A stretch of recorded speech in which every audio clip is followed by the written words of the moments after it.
जय Malhar news चॅनलच्या सर्व प्रेक्षकांना सपना चौधरीचा नमस्कार। ड्रोन तंत्रज्ञानामुळे दुर्गम भागातील नागरिकांपर्यंत आरोग्य सेवा अधिक वेगाने आणि प्रभावीपणे पोहोचणार। पालकमंत्री हसन मुश्रीफ यांच्या हस्ते नंदुरबारमध्ये ड्रोनद्वारे आरोग्य सेवा वितरण उपक्रमाचे लोकार्पण। नंदुरबार जिल्ह्यातील दुर्गम, आदिवासी आणि भौगोलिकदृष्ट्या आव्हानात्मक भागांतील नागरिकांना वेळेत आरोग्य सेवा उपलब्ध करून देणे ही शासनाची सर्वोच्च प्राथमिकता आहे। ड्रोन तंत्रज्ञानामुळे औषधे, लसी आणि वैद्यकीय साहित्य जलदगतीने पोहोचणार असून आरोग्य सेवा वितरण व्यवस्थेत नवा बदल घडून येईल, असे प्रतिपादन राज्याचे वैद्यकीय शिक्षण मंत्री तथा जिल्ह्याचे पालकमंत्री डॉक्टर हसन मुश्रीफ यांनी केले।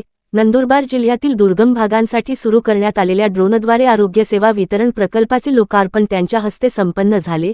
यावेळी आमदार राजेश पाडवी, आमदार आमशा पाडवी, जिल्हाधिकारी डॉक्टर मित्ताली सेठी, जिल्हा परिषद मुख्य कार्यकारी अधिकारी नमन गोयल, जिल्हा पोलीस अधीक्षक अश्विनी सानप, अप्पर जिल्हाधिकारी धनंजय गोगटे, निवासी उपजिल्हाधिकारी आशा गांगुर्डे, उपजिल्हाधिकारी प्रशासन प्रमोद भामरे, जिल्हा आरोग्य अधिकारी डॉक्टर रवींद्र सोनवणे, जिल्हा शल्य चिकित्सक डॉक्टर विनय सोनवणे आदी उपस्थित होते। नंदुरबार जिल्ह्यातील अतिदुर्गम व भौगोलिकदृष्ट्या आव्हानात्मक भागांतील नागरिकांना वेळेवर आणि प्रभावी आरोग्य सेवा उपलब्ध करून देण्यासाठी हा महत्त्वपूर्ण उपक्रम साकारण्यात आला आहे। जिल्हा प्रशासन, आरोग्य विभाग तसेच IIT मुंबई यांच्या तांत्रिक सहकार्याने राबविण्यात येणाऱ्या या प्रकल्पामुळे आरोग्य सेवा वितरण व्यवस्थेत आधुनिक तंत्रज्ञानाचा प्रभावी वापर होणार आहे। या अभिनव उपक्रमामुळे दुर्गम भागांमध्ये औषधे, लसी, वैद्यकीय साहित्य तसेच प्रयोगशाळा तपासणीसाठी आवश्यक नमुने अल्पावधीत पोहोचविणे शक्य होणार असून आरोग्य सेवा अधिक गतिमान आणि परिणामकारक होणार आहे, असे पालकमंत्री मुश्रीफ म्हणाले। प्रारंभी प्रायोगिक तत्वावर धडगाव तालुक्यातील प्राथमिक आरोग्य केंद्र बिलगाव ते सावर्या दिगर या सुमारे 18 किलोमीटर अंतराच्या मार्गावर ड्रोन सेवा सुरू करण्यात आली आहे। या सेवेचा लाभ धडगाव तालुक्यातील झापी, बिलगाव, रोशमाळ तसेच अक्कलकोवा तालुक्यातील मांडवा आणि जंगठी या प्राथमिक आरोग्य केंद्रांच्या कार्यक्षेत्रातील 33 गावांमधील 21,000हून अधिक नागरिकांना होणार आहे। यावेळी पालकमंत्री मुश्रीफ म्हणाले की पूरस्थिती, रस्ते संपर्क खंडित होणे, साथीच्या रोगांचा प्रादुर्भाव किंवा इतर आपत्कालीन परिस्थितींमध्ये दुर्गम भागांपर्यंत आरोग्य सेवा पोहोचविणे हे मोठे आव्हान असते। ड्रोन तंत्रज्ञानामुळे या अडचणींवर प्रभावी मात करता येणार असून आरोग्य सेवा अधिक सक्षम, वेगवान आणि लोकाभिमुख होईल। नंदुरबार जिल्ह्यातील अक्कलकोवा व धडगाव तालुक्यांमधील नर्मदा नदीकाठावरील अनेक गावे पावसाळ्यात संपर्कविहीन होतात। अशा परिस्थितीत आवश्यक औषधे, लसी आणि वैद्यकीय साहित्य वेळेत पोहोचविण्यासाठी ड्रोन तंत्रज्ञान अत्यंत उपयुक्त ठरणार आहे। त्यामुळे दुर्गम भागातील नागरिकांना गुणवत्तापूर्ण आरोग्य सेवा अधिक जलदगतीने उपलब्ध होणार आहे।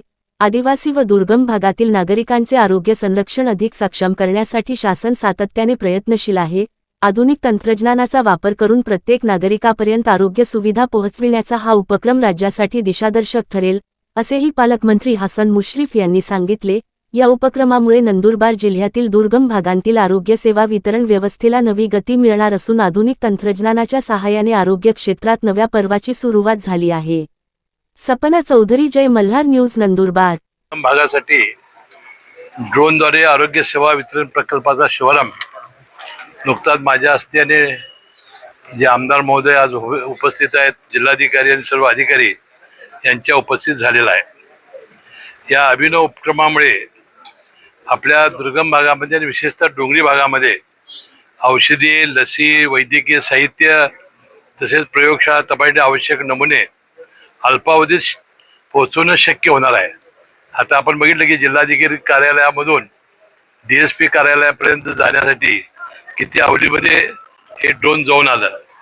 त्याशिवाय प्रायोगिक तत्वावर धडगाव तालुक्यातील प्राथमिक आरोग्य केंद्र बिलगाव ते सावर्या दिगर येथे सुमारे 18 किलोमीटर अंतरावर ही ड्रोन सेवा सुरू करण्यात आली आहे। या ड्रोन सेवेचा उपयोग हा या डोंगरी भागातील सर्व नागरिकांना होणार आहे। यामध्ये जिल्हाधिकारी, माननीय मुख्य कार्यकारी अधिकारी यांच्या संकल्पनेतून तसेच जिल्हा प्रशासन, आरोग्य विभाग तसेच IIT मुंबई यांच्या तांत्रिक सहकार्यानं हा आपल्याला प्रकल्प राबवण्यात आलेला आहे। वाटते पावसाळ्यामध्ये ज्या वेळेला आपलं दरडी कोसळतात किंवा जिथं जाणं हे सुलभ होत नाही, अशा ठिकाणी याची फार मोठी आवश्यकता होती। हे काम आपल्या जिल्हा प्रशासनाने पुढाकार घेऊन केलेलं आहे, त्यांचं तरी मी मनपूर्वक अभिनंदन करेनच। परंतु अशा या संकट समयी हे ड्रोन अतिशय महत्त्वाची भूमिका निभावेत असा आशावाद सुद्धा मी व्यक्त करेन. आपल्याला माहिती आहे की आता किती पल्ल्याचे मिसाईल आता जात आहेत. आता युद्ध बघतोय आपण. आता यामुळे किती लोकांच्या सेवेसाठी सुद्धा याचा उपयोग होऊ शकतो हे दाखवण्याचं काम नंदुरबार जिल्ह्यातील आमच्या जिल्हा प्रशासनाने केलेलं आहे. त्यालाही मनपूर्वक धन्यवाद देतो.